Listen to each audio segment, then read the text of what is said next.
Hello दोस्तों, स्वागत है आपका अपने यूट्यूब चैनल ज्ञान शैली पर। मैं आकाश स्वागत करता हूं आपका।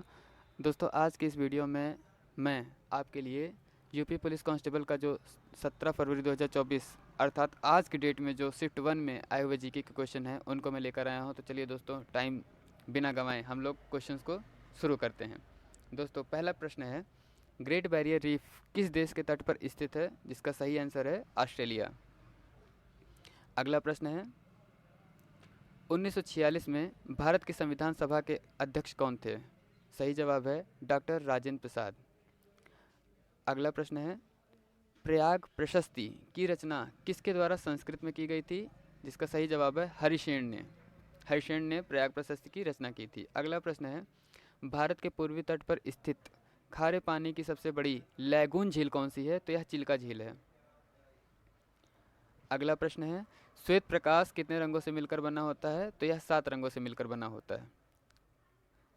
अगला प्रश्न, सोनपुर पशु मेला हर साल भारत के किस राज्य में आयोजित होने वाला एक सांस्कृतिक कार्यक्रम है? तो यह बिहार में, यह मेला जो लगता है सोनपुर का वह बिहार में लगता है। अगला प्रश्न, अंगूर की खेती, उपज और कटाई को किस नाम से जाना जाता है? तो इसे विटीकल्चर के नाम से जाना जाता है। अगला प्रश्न, बैलाडीला की पहाड़ियाँ बैल के कुबड़ की तरह दिखती है। पहाड़ियों की यह श्रृंखला भारत के किस राज्य में स्थित है? दोस्तों, आपसे डायरेक्ट उसने पूछा है कि बैलाडीला की पहाड़ियाँ कहाँ पर स्थित हैं? तो छत्तीसगढ़ में स्थित हैं। अगला प्रश्न, भारत में जनगणना संगठन के लिए सर्वोच्च पद कौन सा है? तो यह भारत के रजिस्ट्रार जनरल एवं जनगणना आयुक्त का पद है। अगला प्रश्न, कुमार संभवम किस लेखक की साहित्यिक कृति है? तो इसे महाकवि कालिदास ने लिखा है। दोस्तों, यह क्वेश्चन बहुत बार जीके में आ चुका है। अगला प्रश्न, विश्व पुस्तक दिवस प्रत्येक वर्ष किस दिन मनाया जाता है? तो यह 23 अप्रैल 23 अप्रैल को मनाया जाता है। अगला प्रश्न, किस राज्य के कुछ हिस्सों में 400 साल पहले नहर सिंचाई की एक स्थानीय प्रणाली विकसित की गई थी जिसे कुल्ह कहा जाता था? यह किस राज्य से संबंधित था? तो यह हिमाचल प्रदेश से संबंधित था। अगला प्रश्न, national aluminium company limited NALCO का पंजीकृत कार्यालय किस स्थान पर है? तो यह भुवनेश्वर उड़ीसा में है। अगला प्रश्न, किसी देश के शहरी क्षेत्रों में रहने वाले अनुपातिक जनसंख्या में वृद्धि को क्या कहा जाता है? तो इसे शहरीकरण कहा जाता है। दोस्तों, हर साल मुख्यालय से क्वेश्चंस जरूर पूछते हैं। इस साल पूछा है, विश्व स्वास्थ्य संगठन WHO का मुख्यालय यह जेनेवा स्विट्जरलैंड में स्थित है। अगला प्रश्न, सुराह ताल प्रसिद्ध अभयारण्य है जिसमें साइबेरिया और अन्य ठंडे क्षेत्रों से कई प्रवासी पक्षी भी आते हैं। उत्तर प्रदेश के किस जिले में स्थित है? सुराह ताल बलिया में स्थित है। अगला प्रश्न, कौन सा सोशल मीडिया प्लेटफॉर्म पेशेवर नेटवर्किंग और नौकरी तलाशने के लिए सबसे उपयुक्त है? तो यह लिंक्डइन है। अगला प्रश्न, उत्तर प्रदेश में स्थित भदोही किस कला के लिए प्रसिद्ध है? तो यह कालीन बुनाई के लिए प्रसिद्ध है। भदोही में कालीन अच्छी तरह से मिलती हैं। अगला प्रश्न है, उत्तर प्रदेश का राज्य वृक्ष क्या है? तो यह अशोक है। अगला प्रश्न, उत्तर प्रदेश का कौन सा लोक नृत्य धान और मक्के की खेती के दौरान किया जाता है? तो यह हुरका बौल है। इस नृत्य का नाम हुरका बौल है।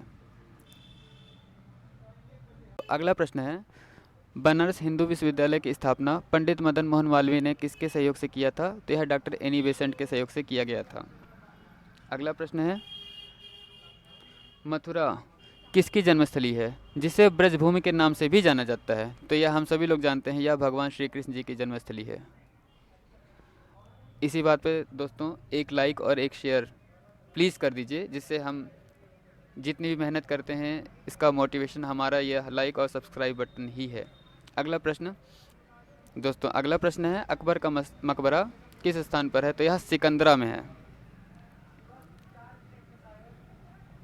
दोस्तों अगला प्रश्न है, विमुद्रीकरण को किस नाम से भी जाना जाता है?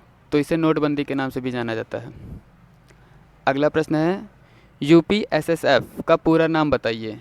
तो UPSSF का पूरा नाम है Uttar Pradesh special security forces. दोस्तों चूँकि यह यूपी पुलिस का एग्ज़ाम है तो इसलिए सिक्योरिटी फोर्स से रिलेटेड क्वेश्चंस ज़रूर आएंगे।